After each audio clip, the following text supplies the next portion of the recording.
Right, so today we're going to be looking at finding the equation of a straight line given 2 points. So the problem is this: we get given two arbitrary points. In practice, these will be numbers, and then using this information, we have to work out the equation of a line. So let's just sketch this, get some intuition behind why this makes sense. So we have the x-axis and the y-axis, and for example, if you've got the 2 points up here and up here, this is x1, this is y1, this is x2, and this is y2. Then we want to find the equation of the line that passes through both these points. And you can kind of see that there's only one line that's going to do this. It's going to look like this, go through the first point, and go through the second point. So there's 2 steps to solving this problem. So first step is to find the gradient. So find the gradient of this equation, and the gradient is a measure of how steep the line is. And then the second step is use the gradient to find the equation. So I'm just going to write find the equation. Now there is a general formula, so let's just write this down and try to understand it. So we have y minus y1 divided by x minus x1 is equal to m, and this is also equal to y2 minus y1 over x2 minus x1.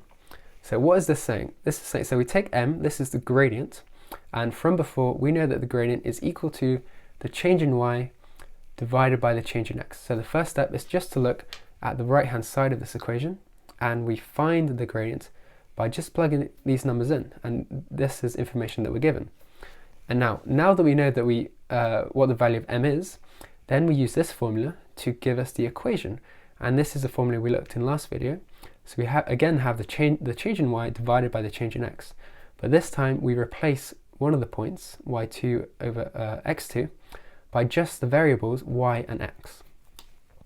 So we're going to look at some examples of how to apply this formula, and it's important to know the method as opposed to just memorizing the formula.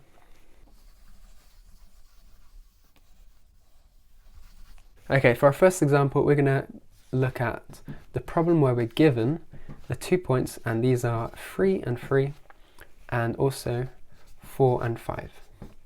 So we're given 2 points, and from this information we want to work out the equation of the line. So the first step is to work out the gradient, and the equation of the gradient is given by the change in y divided by the change in x. So let's look at this point first. We have the y coordinate is 5, then we subtract this from the y coordinate of the other points. So this, in this case, is 3. And we divide this by the corresponding x coordinate of the first point. So we look at 5 first, so we take the x coordinate here, which is 4, and we subtract it from the other x coordinate, so minus 3. And you could instead take this point first and do 3 minus 5 divided by 3 minus 4. That's not going to change anything, but you just have to do it component-wise, so change in y divided by change in x. And then if we simplify this, we just get 2 divided by 1, which is just 2. So this is the gradient. And that's the first step in solving this problem. So for the second step, now that we know what the gradient is, we're just going to use the formula that gives us the equation of the line. So we're going to use that the gradient, which is 2 here, this is equal to the change in y divided by change in x again, but this time we replace one of the points by just the variables x and y. So let's do this point, the first point here. So we're going to do y minus 3.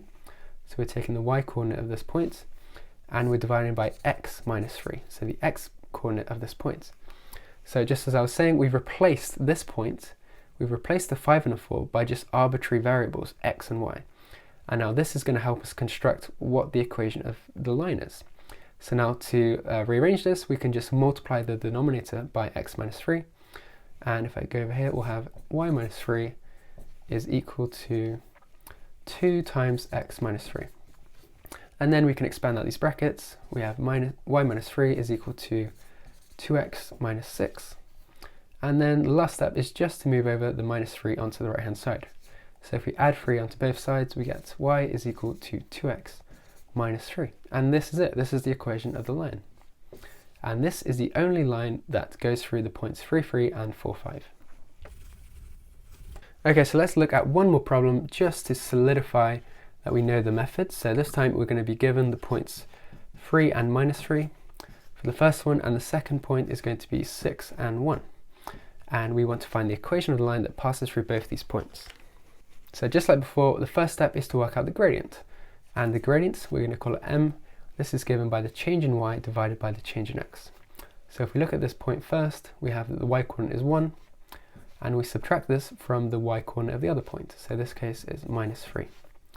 And then we're going to divide this by the change in x. So if we look at the corresponding x coordinate, we take 6, and we subtract it from the other x coordinate of the other point. And now this is the gradient, and we can just simplify this. So the double minuses cancel out, and we're going to get 1 plus 3. So 4 on top and 3 on the bottom. So this is the gradient, this time it's a fraction. And now the second step is to use this gradient to find what the equation is. So we do this by using the other formula that the gradient, this time it's 4 over 3, is again equal to the change in y divided by the change in x. But this time we're going to replace one of these points by just the variables x and y. So if we look at this coordinate, it doesn't matter which one, but if we look at this coordinate, we know that the line passes through this point. So we're going to use the formula y minus the y coordinate, which is -3, and we're going to divide this by the x minus the x coordinate, which is 3. So we've just replaced the second coordinate by the arbitrary values, variables x and y. And this is going to give us all the information we need to find the equation of the straight line. So we can first just simplify the numerator here to give us y plus 3 is equal to x minus 3. And then let's multiply by the denominator on the right hand side, and we'll get y plus 3 is equal to 4/3 times x minus 3. And then we can expand this out, so we'll have 4 over 3x minus 4. And the last step, we just move over the 3 onto the right hand side, so we just subtract by 3 on both sides. And this is going to give us the equation y is equal to 4/3 x minus 7. And this is it. This is the equation of the straight line, the only one that passes through the points 3, -3, and 6, 1.